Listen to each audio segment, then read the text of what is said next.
안녕하세요. 저는 부산에 살고 있는 30대 초반의 주부예요. 사랑하는 신랑과 갓 태어난 지 100일을 넘긴 우리 딸과 함께 정말 행복한 시간들을 보내고 있거든요. 오늘 집에서 아기 100일 잔치를 조촐하게 했는데 잔치가 끝나고 시댁 어머님과 친정엄마가 돌아가시는 뒷모습을 보면서 갑자기 결혼하기 전 일들이 주마등처럼 스쳐 지나가더라고요. 그래서 이렇게 사연을 보내게 됐어요.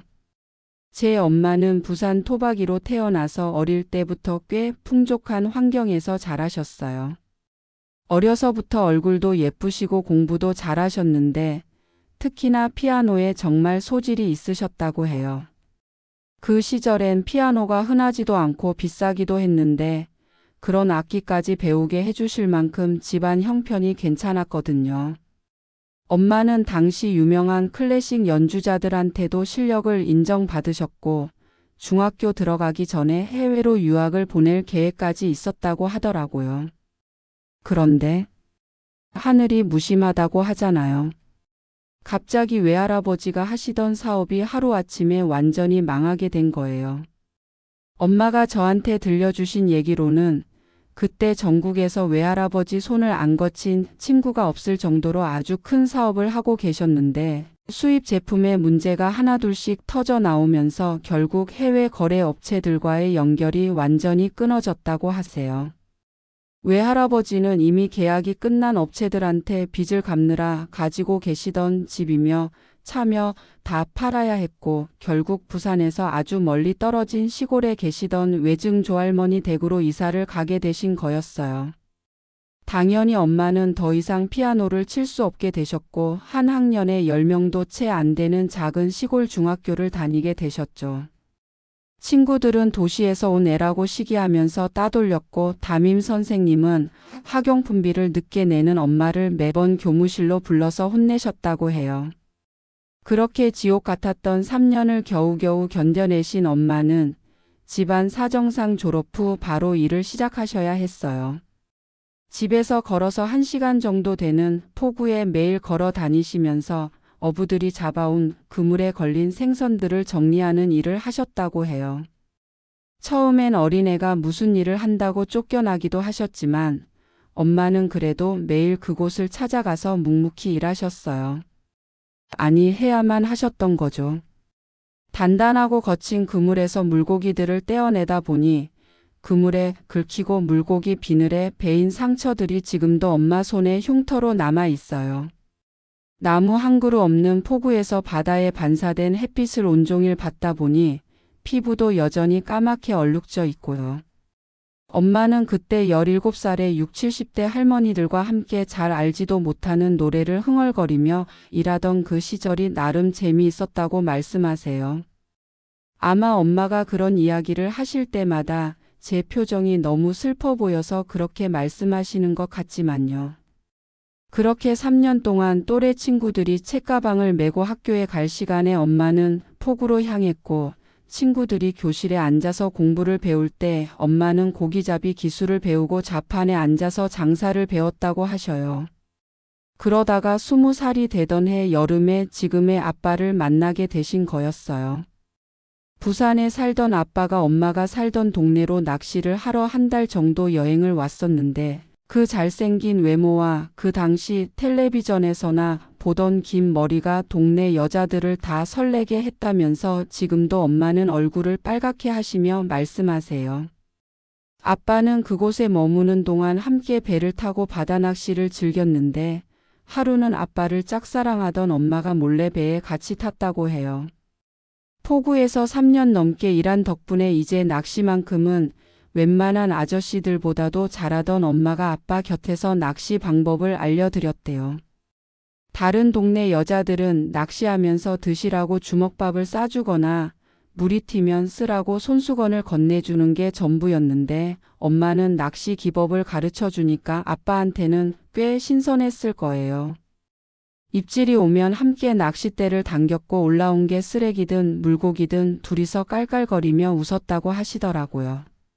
그렇게 엄마와 아빠는 금세 가까워졌고 아빠가 부산으로 돌아가기 전에 엄마는 제가 뱃속에 생겼다는 걸 알게 되셨어요. 엄마 20살, 아빠 25살의 어린 나이였지만 저를 책임지고 평생을 함께하기로 약속했고 엄마는 반대할 게 뻔한 부모님 몰래 아빠와 함께 부산으로 떠날 결심을 하셨대요.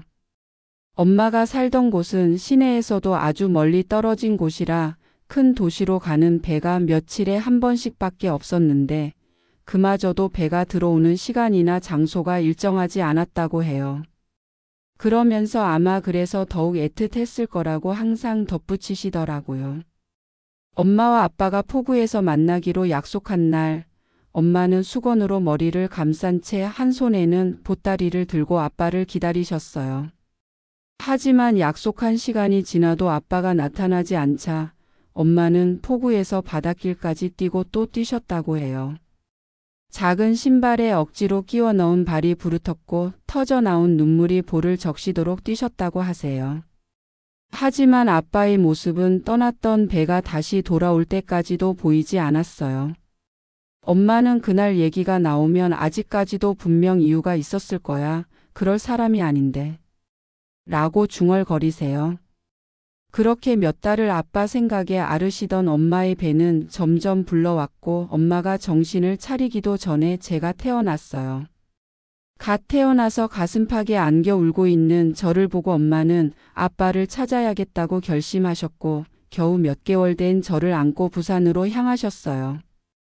하지만 중학교를 겨우 졸업하신 엄마가 할 수 있는 일은 별로 없었고 그나마 자신 있던 생선 손질을 하면서 시장에서 장사를 하셨어요. 그러면서도 계속 아빠를 찾아다니셨지만 결국 아빠의 소식조차 알 수 있는 방법이 없었대요. 그렇게 청춘의 나이를 시장에서 허름한 옷을 입고 갓난 아이를 업은 채 비린내를 맡으며 보내셨어요.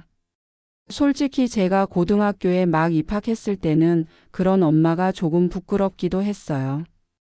짠물에 젖은 손을 대충 닦고 주시던 1,000원짜리 몇 장도 싫었고 생선 비린내 나는 아저씨들이 엄마한테 농담 따먹기 하는 것도 싫었어요. 결국 저를 위해서 그러셨다는 걸 깨닫기 전까지는 말이에요. 엄마를 닮았는지 공부를 잘했던 저는 집에서 가까운 대학교 경영학과에서 4년 내내 장학금을 받으며 다녔어요. 지금 생각해보면 그때는 장학금을 받아야 한다는 압박감 때문에 대학교 다니는 동안 정말 열심히 공부했던 기억이 나요. 그래서 지금의 신랑이 첫사랑이자 첫 연애 상대라고 하면 그건 핑계일까요? 엄마와 가끔씩 집 대청소를 하거나 창고 정리를 할 때마다 엄마는 너덜너덜해진 피아노 악보 몇 권을 쓰다듬으셨어요. 마지막엔 꼭 짧은 한숨을 내쉬시며 악보의 먼지를 털어내고 창고 구석에 밀어두셨고요. 엄마의 음악적 재능을 물려받았는지 저도 클래식 음악에 관심이 많았어요. 그래서 제 관심사와 전공을 둘 다 살릴 수 있는 일을 찾던 중에 좋은 기회로 졸업과 동시에 한 오케스트라의 경영관리 업무를 맡게 되었어요. 전국은 물론 해외까지 돌아다니며 공연 일정을 소화하다 보니 자연스럽게 오케스트라 단원들과 친해지게 됐고 그곳에서 지금의 신랑을 만나게 됐어요. 신랑은 오케스트라 피아니스트 중 한 명이었거든요. 무뚝뚝하고 투박해 보이는 겉모습과는 달리 연주는 굉장히 섬세하고 감성적이었어요. 처음엔 신랑의 팬으로 시작된 마음이 점점 커져서 혼자 짝사랑을 하고 있었죠. 저도 모르게 자꾸만 신랑 쪽으로 시선이 갔고 그렇게 몇 달이 지나니까 그 시선이 마주치는 일이 자주 생겼어요. 하루는 신랑이 제 눈도 제대로 못 마주치는 채 뚱하니 다가와서는 말하더라고요. 왜 자꾸 쳐다봐요? 다소 까칠해 보이는 말투와는 달리 귀는 빨갛게 달아올라 있었고 시선도 제대로 못 마주치고 있었어요. 그 모습이 너무 웃겨서 제가 소리내어 웃었는데 이번엔 더욱 당황하는 거예요. 그때 갑자기 이전에 없던 용기가 생겨서 밥 한 번 먹어요. 우리라는 말이 툭 튀어나왔어요.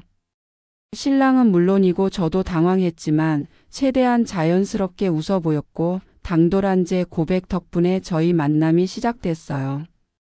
표현을 많이 하고 감정에 솔직한 저와는 달리 신랑은 말수도 적고 조용한 편이었어요. 연애 초반엔 저를 안 좋아하나 의심이 될 정도였죠. 이런 사람이 어떻게 피아노 앞에서는 그렇게 다른 사람이 되어서 연주를 하는지 신기했고 아마 그런 부분 때문에 더 마음이 끌렸던 것 같기도 해요. 곰 같은 신랑의 성격은 프러포즈할 때도 마찬가지였어요.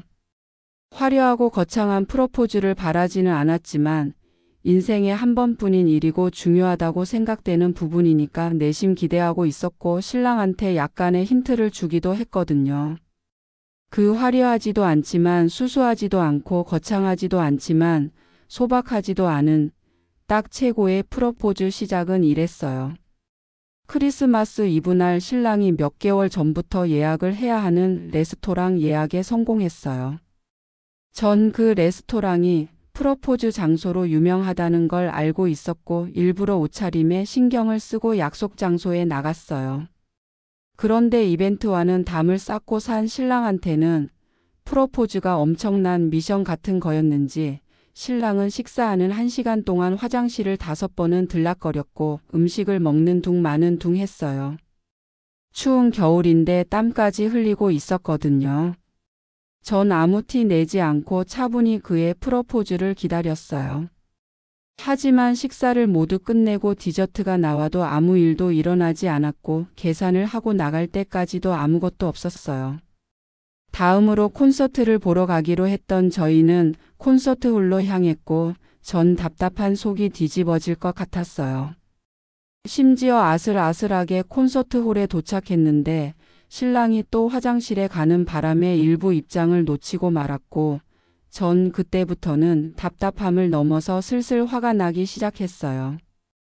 2부 입장을 기다리며 콘서트홀 로비에서 서성이고 있는데 신랑이 어디론가 급히 가더라고요. 또 화장실 가나 생각했는데 그때 2층에서 아름다운 피아노 소리가 퍼져 나왔어요. 매일 신랑의 연주를 듣던 저는 단번에 그게 신랑 연주인 걸 알아챘고 곧장 소리를 따라갔어요. 신랑은 제 눈치를 살짝 보더니 그 어느 때보다도 더 진지하고 더 차분하게 피아노를 쳤어요. 몇 분 정도 되는 짧은 연주를 마친 신랑은 크게 심호흡을 하더니 제게 다가와서 제 두 손을 꼭 잡았어요.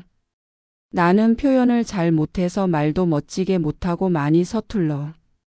그래도 너를 정말 사랑한다는 건 평생 확신시켜 줄 수 있어. 그러니까 나와 평생 함께 해줄래? 나랑 결혼해 줄래, 예나야? 그 순간 그 어떤 말도 그 어떤 표현도 이보다 아름다울 수는 없다고 생각했어요. 신랑은 어색하게 한쪽 무릎을 꿇으며 반지를 보여줬고 제가 고개를 끄덕이자 그 반지를 제 손에 끼워줬어요. 전 온 화장이 지워지는 것도 모른 채 신랑 품에 안겨서 엉엉 울었어요.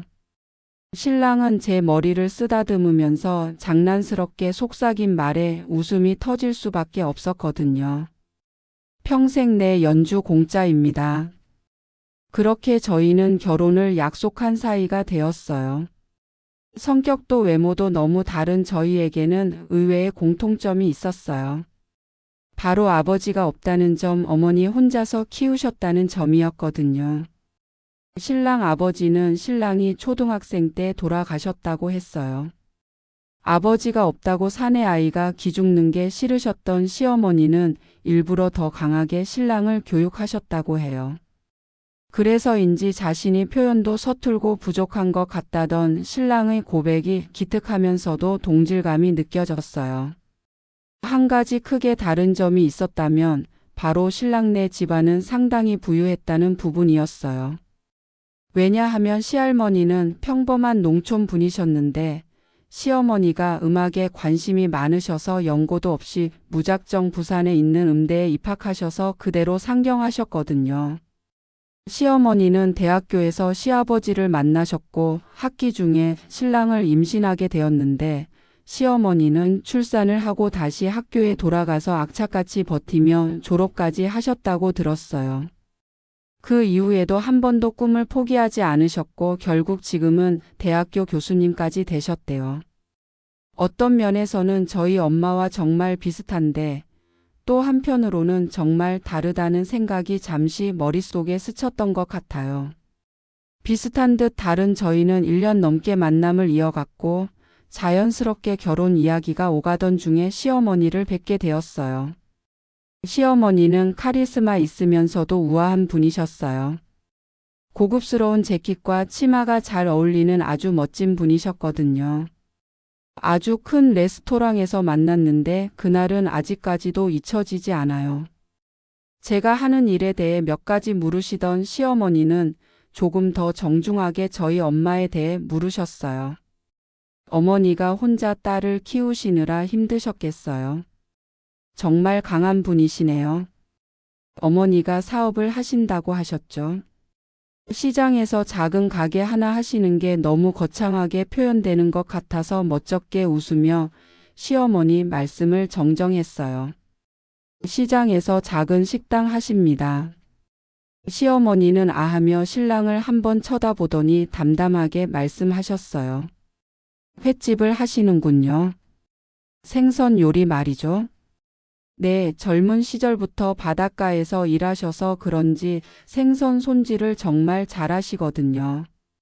시어머니는 고개를 살짝 끄덕이시더니 한동안 말이 없으셨어요. 듣지 말았어야 할 것을 들은 표정이었고 그 표정은 점점 굳어갔어요. 시어머니는 건드리지도 않은 스테이크를 몇 조각으로 썰더니 다시 입을 여셨어요. 아버지는 무슨 연유로 일찍 사별하셨나요? 이번엔 제가 신랑을 한번 쳐다봤어요. 신랑도 살짝 당황한 것 같았어요. 아버지는 처음부터 안 계셨어요. 저희 어머니는 미혼모입니다. 저는 일부러 당당하게 말했어요. 시어머니는 충격을 받으셨는지 그대로 자리를 박차고 일어나셨어요. 화를 잘 안 하시는 듯한 시어머니는 숨을 크게 몇 번 들이마셨다 내쉬었고 아까보다 더 또박또박한 말투로 제게 말씀하셨어요. 미안한데 예나 씨 우리 앞으로 만나는 일 없었으면 좋겠네요. 현우 너도 이 정도 만났으면 그만해. 시어머니는 하실 말씀이 더 있는 듯 보였지만 입술을 꽉 깨물고 그대로 레스토랑을 나가셨어요. 저는 곧바로 눈물이 터졌고 살면서 그렇게 많이 울어본 적은 처음이었던 것 같아요. 신랑은 어쩔 줄 몰라 하며 제 곁을 지켜줬지만 아무런 도움이 되지 않았어요. 그때 전 그냥 빨리 엄마가 보고 싶을 뿐이었어요. 신랑은 절 태워서 저희 엄마가 계신 시장으로 데려갔고 전 복잡한 가게 안쪽에서 바쁘게 일하시던 엄마 품에 안겼어요. 이미 몇 번 마주쳐서 안면을 튼 엄마와 신랑이 눈짓을 주고받고 있다는 건 보지 않아도 알 수 있었거든요. 구석에서 흐르는 눈물만 훔친 지 몇 시간이 흘렀고 엄마는 손님이 끊긴 가게를 대충 정리하고 제 옆에 앉아서 절 토닥여 주셨어요. 저는 시어머니를 만나서 있었던 일을 엄마에게 다 털어놓았어요. 엄마는 중간에 끼어들지도 않고 제 이야기를 끝까지 들으시더니 얘기가 끝나고도 한참 동안 말이 없으셨어요. 손은 여전히 제 등을 쓰다듬어 주셨지만 시선은 텅 빈 좁은 가게 안에 머물러 있었어요. 미안해 예나야. 긴 정적을 깨고 엄마가 말했어요. 순간 멈췄던 눈물이 다시 흘렀고 그날 밤 엄마와 전 가게가 문 닫을 때까지 계속 울었어요. 다음 날 신랑이 가게로 찾아왔어요. 시어머니를 대신해서 사과한다며 엄마한테 허리 숙여 정식으로 사과를 했고 자신이 시어머니를 잘 설득해 볼 테니까 상견례 명목으로 만남 기회를 달라고 했어요. 썩 내키지는 않았지만 저도 이대로 사랑하는 신랑과 헤어지긴 싫어서 승낙을 했어요. 그리고 전 곧장 엄마를 모시고 백화점으로 향했어요. 그럴듯한 옷 한 벌 없는 엄마한테 시어머니보다 더 멋진 옷을 사드리고 싶었거든요. 엄마는 이런 거 안 사도 된다며 연신 손을 내저으셨지만 새 옷을 입어보는 엄마의 얼굴은 소녀처럼 밝았고 그 모습이 정말 아름다웠어요.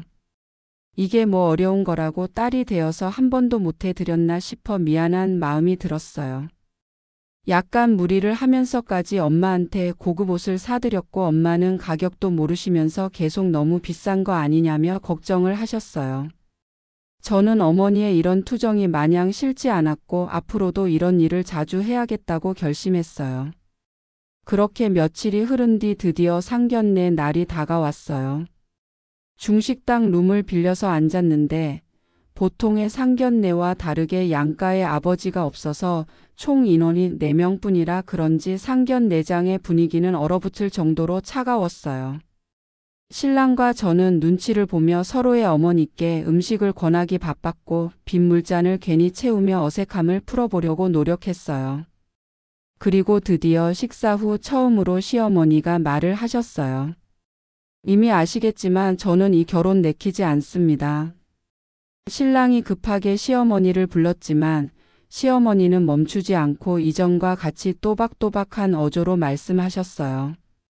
같은 한부모 입장이라 제가 그쪽 마음 헤아릴 거라 생각하셨으면 큰 오산입니다. 전 현우 아빠랑 문제없이 결혼하고 잘 살다가 사고로 떠나보낸 거고 그쪽은 경우가 좀 다르잖아요. 애초에 남편도 없이 혼자 나와서 혼자 키우고 딸이 아빠 얼굴도 모르는 게 말이 되나요? 심지어 배움도 짧고. 시어머니가 혼잣말처럼 내뱉은 마지막 말에 엄마의 시선이 떨어졌어요. 엄마는 한동안 말씀이 없으시더니 천천히 말씀하셨어요. 결혼을 반대하시는 이유가 예나 때문이 아니라 예나 아빠 때문도 아니라 바로 저 때문이었군요. 시어머니는 아니다라는 말 한마디 없이 물컵을 기울이더니 식사를 마쳤다는 듯 냅킨으로 입가를 꼭 눌러버렸어요. 그때 의외의 일이 일어났어요. 누군가 상이 덜컥거릴 정도로 자리를 박차고 일어났고 소리가 나는 쪽으로 향한 시선 끝에 바로 저희 엄마가 서 계셨어요. 엄마는 고운 꽃 자수가 수놓아진 재킷의 단추를 천천히 채우시더니 시어머니께 살짝 고개를 숙이고 식당을 빠져나가셨어요. 너무 예상 밖의 일이라 놀랐어요.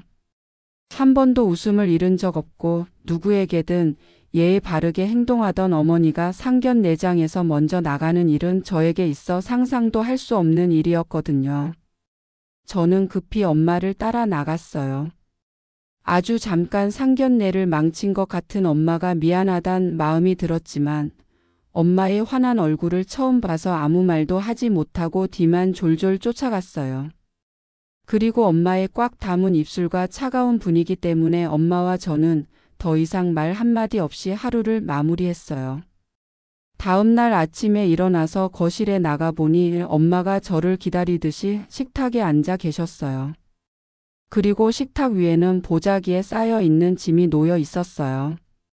어머니는 보자기에 쌓인 무거운 짐을 책상 건너편으로 밀어주셨어요. 이거 한번 가져다 드려. 이게 다 뭐야? 누구한테 가져다 주라는 거야? 너희 남자친구 엄마한테. 저는 영문도 모른 채 짐을 가지고 시어머니 집으로 향했고 예상대로 시어머니는 달갑지 않은 표정으로 저를 맞이해 주셨어요. 식탁에 마주 앉은 채 시어머니는 차가운 표정으로 보자기를 풀었고 그 안을 보시자마자 시어머니는 그대로 굳어버리셨어요. 다 풀어 헤쳐진 보자기 안에 든 것은 다름 아닌 낡은 책 여러 권이었어요. 자세히 보니 그 책들은 피아노 악보책이었어요. 책 더미 위에 엄마의 편지로 보이는 봉투 하나가 놓여 있었어요. 시어머니는 덜덜 떨리는 손으로 그 봉투를 집어들었고 찬찬히 편지를 읽으시더니 중간쯤 읽었을 때부터는 눈물을 뚝뚝 흘리셨어요. 그 카리스마 있고 냉정해 보이던 시어머니가 나중엔 제 손을 잡고 어머어머 하시며 정말 미안하다는 말을 반복하셨어요. 저는 조심스레 엄마의 편지를 읽어봤어요. 안녕 미진아. 나는 널 보자마자 알아봤는데 넌 나보다 늦었나 보다. 좀 서운하긴 하지만 우리 예나한테 내 얘기 듣고 내가 교수로 있는 학교를 찾아보다가 우연히 너 사진을 봤어.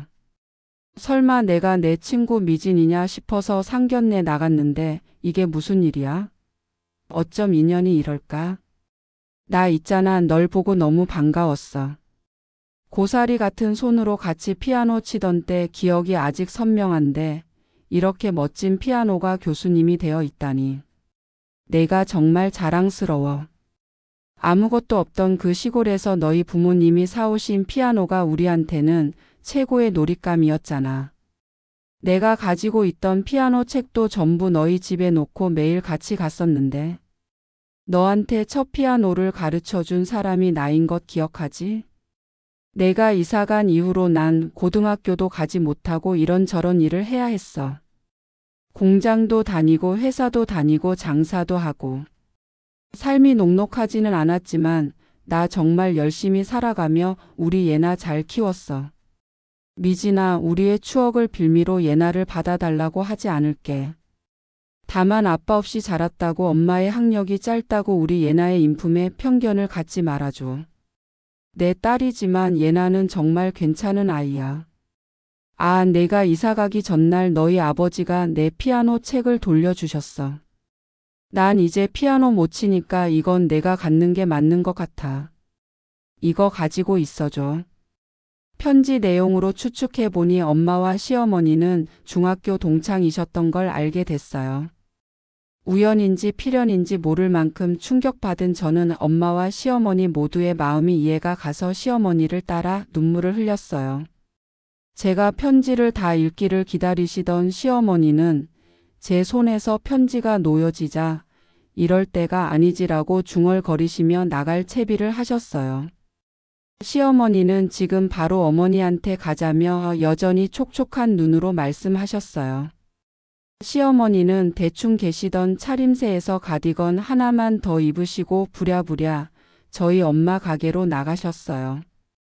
음식을 나르던 엄마는 시어머니를 보시고 기다렸다는 듯이 다가가셨고 두 분은 부둥켜 안고 한참을 계셨어요. 엄마는 저한테 그랬듯이 시어머니의 등을 쓰다듬어 주셨고 시어머니는 그 품에서 한동안 떨어지지 않으셨어요. 겨우 마음을 진정시킨 시어머니와 저 그리고 엄마는 가게 한편에 자리를 잡았어요. 마주 앉은 시어머니와 엄마는 서로의 두 손을 꼭 잡고 계셨어요. 두 분의 사연을 들어보니 엄마와 시어머니는 중학교 동창이셨어요. 한 학급당 10명 남짓한 작은 중학교에서도 두 분은 제일 친했다고 하시더라고요. 부산에서 온 전학생이라는 시기를 받으며 친구들과 어울리지 못했던 저희 엄마를 챙겨준 게 바로 시어머니셨어요. 두 분은 매일을 붙어 다녔고 그렇게 피아노가 교수님이신 시어머니한테 처음 피아노를 알려준 사람이 바로 저희 엄마였던 거죠. 중학교 졸업과 동시에 시어머니는 갑자기 다른 지역으로 이사를 가게 되었고 엄마는 생업에 뛰어든 탓에 작별 인사도 못하고 헤어지셨다고 했어요. 그렇게 속절없는 세월 30년이 지났고 엄마는 시어머니를 바로 알아본 반면에 세월 탓인지 고생을 많이 한 탓인지 얼굴이 많이 변한 저희 엄마를 시어머니는 알아보지 못하셨던 거였어요. 시어머니는 엄마의 거뭇거뭇한 얼굴을 쓰다듬으며 말씀하셨어요. 예뻐네 예뻐. 여전히 예뻐.